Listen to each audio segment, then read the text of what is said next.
And so, for these people who hear this story twice or three times a year, but every time they listen to this story being told, they are recreating that experience within themselves. Yeah. So that's really an important thing. So here they live that experience again. Right. So when they recreate this experience, when they are told the stories, it is as if the world has been born again when they hear that story. And so for them, the whole thing is a sacred experience when they hear the story. It's a sacred act. It's a sacred activity. So in a way, when they hear this story, they are witnessing the creation of the world and themselves. So it's a very holy act.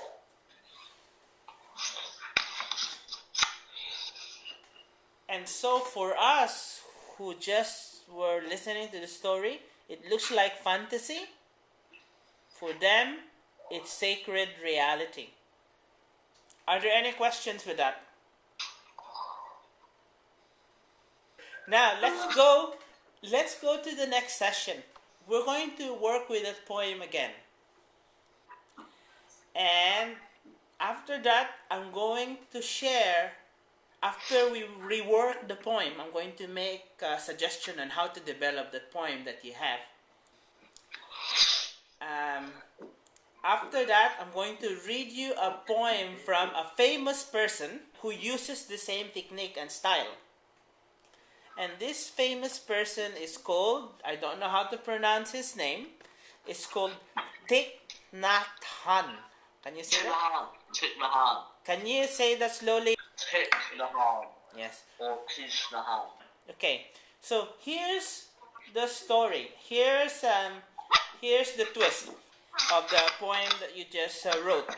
I want you to replace the word I remember with the word I am.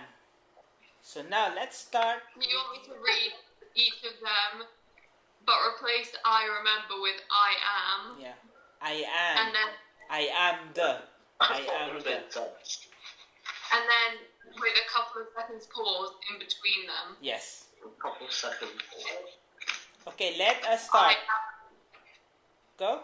Okay. I am the blazing sun shining down upon the children. That's a bit weird. I am long walk through the woods and the wind in the branches. I am the bitter tasting jelly bean entering the dark, moist esophagus. I am the crunching of the weak egg. I am a large, scrawny spider in a clinically white hot tub. Thank you so much. It's your turn. I am the bouncing reflection of the sweaty sun beaming off the bus as my father departs. I am the roar of the man beside my cot as I slept fearfully. That one doesn't make sense. You go. Okay. I am the salty water washing over the crisp pebbles. I am the warm black path running along the sweaty beach as the waves violently hit towels and stones. Thank you so much for that. You're Now, welcome. let us hear yours. Hear the poem that I remember using the word I am, and can you speak slowly, please? Okay. I am the fox in the garden, violently tearing the shoe apart, completely oblivious to the rest of the world. Next. I am the sun beaming onto the waves as they gently wash over the sandy shore. Good. Thank you. Really great examples. really first class examples happening.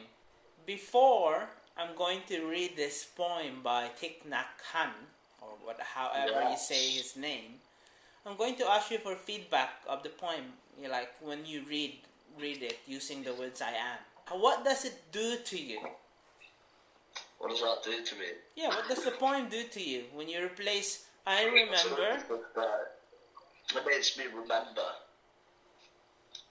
Okay. A long time ago. Yes. Many years ago. I think it sounds a bit more funny, and I think it sounds a bit more deep, even though it's not actually. Yes. Thank you. It does sound like that. So here's the poem. I will relate it to the consciousness of the prehistoric people. So, but this modern man wrote this. And Thich Nhat Hanh. Thich Nhat Hanh. So, there you go.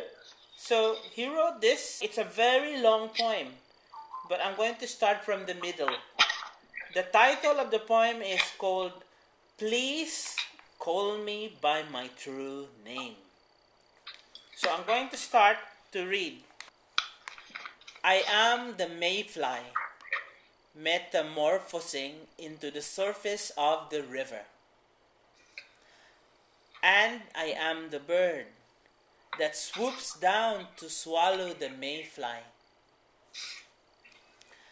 I am the frog, swimming happily in the clear water of a pond. And I am the grass snake that silently feeds itself on the frog. I am the child in Uganda, all skin and bones, my legs as thin as bamboo sticks. And I am the arms merchant, selling deadly weapons to Uganda. I am the 12-year-old girl, refugee on a small boat, who throws herself into the ocean after being raped by the sea pirate. And I am the pirate, my heart not yet capable of seeing and loving. So those are excerpts from his poem, using the same technique.